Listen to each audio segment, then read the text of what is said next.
ಪೇಜಾವರ ಶ್ರೀ ವಿಶ್ವೇಶತೀರ್ಥ ಶ್ರೀಪಾದರ ಪ್ರಥಮ ಮಹಾಸಮಾರಾಧನೆ ಡಿಸೆಂಬರ್ 17ರಂದು ಬೆಂಗಳೂರು ಪೂರ್ವಪ್ರಜ್ಞಾ ವಿದ್ಯಾಪೀಠದ ಆವರಣದಲ್ಲಿ ನಡೆಯಲಿದೆ ಎಂದು ವಿಶ್ವಪ್ರಸನ್ನ ಶ್ರೀಪಾದರು ಮಾಹಿತಿಯನ್ನು ನೀಡಿದ್ದಾರೆ. ಕೊರೋನಾ ಹಿನ್ನೆಲೆಯಲ್ಲಿ ಯಾವುದೇ ದೊಡ್ಡ ಮಟ್ಟದ ಸಭೆ ಸಮಾರಂಭ ನಡೆಸುವುದಿಲ್ಲ. ಪೂರ್ಣಪ್ರಜ್ಞಾ ವಿದ್ಯಾಪೀಠದಲ್ಲಿ ಈಗಾಗಲೇ ಇರುವ ವಿದ್ಯಾರ್ಥಿಗಳು, ಪ್ರಾಧ್ಯಾಪಕರು, ಆಚಾರ್ಯರ ಕೂಡುವಿಕೆಯೊಂದಿಗೆ ಕಾರ್ಯಕ್ರಮ ನಡೆಯಲಿದೆ. ಗುರುಗಳ ಸಮಾರಾಧನೆಯಲ್ಲಿ ಭಾಗಿಯಾಗಬೇಕು ಎಂದು ಬಯಸುವವರು ನಿಮ್ಮ ಊರಿನಲ್ಲಿ ಇದ್ದುಕೊಂಡು ಆರಾಧನೆ ಮಾಡಿ ಎಂದಿದ್ದಾರೆ. ಡಿಸೆಂಬರ್ 17ಕ್ಕೆ ಗುರುಗಳ ಪ್ರಥಮ ಮಹಾಸಮಾರಾಧನೆ ನಡೀತಾ ಇದೆ.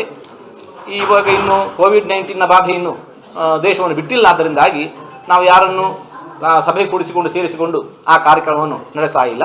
ವಿದ್ಯಾಪೀಠದಲ್ಲಿ ಸ್ಥಳೀಯವಾಗಿ ಇರತಕ್ಕಂತಹ ಕ್ಯಾಂಪಸ್ ಒಳಗೆ ಇರತಕ್ಕಂತಹ ಅಧ್ಯಾಪಕರು ಅಥವಾ ವಿದ್ಯಾರ್ಥಿಗಳು, ಆಚಾರ್ಯರು ಯಾರಿದ್ದಾರೆ ಅವರನ್ನೆಷ್ಟು ಇಟ್ಟುಕೊಂಡು ಏನು ಧಾರ್ಮಿಕವಾಗಿರತಕ್ಕಂತಹ ಸಾಂಸ್ಕೃತಿಕವಾದ ಕಾರ್ಯಕ್ರಮ ಏನು ನಡೆಯಬೇಕು ಅದನ್ನು ನಾವು ನಡೆಸ್ತೇವೆ. ಉಳಿದಂತೆ ಕೆಲವು ಈ ವೆಬಿನಾರನ್ನು ಮಾಡಿಕೊಂಡು ಗೋಷ್ಠಿಗಳನ್ನೆಲ್ಲ ನಡೆಸ್ತೇವೆ. ಎಲ್ಲರೂ ಕೂಡ ಯಾರು ಗುರುಗಳ ಬಗ್ಗೆ ಭಕ್ತಿ ಅಭಿಮಾನ ಇದ್ದುಕೊಂಡು ಆರಾಧನೆಯಲ್ಲಿ ಪಾಲ್ಗೊಳ್ಳಬೇಕು ಅಂತ ಬಯಸುವವರು ಅವರವರು ತಮ್ಮ ತಮ್ಮ ಊರಲ್ಲೇ ಇದ್ದುಕೊಂಡು ಗುರುಗಳ ಸಮಾರಾಧನೆಯನ್ನು ನಡೆಸಬೇಕು.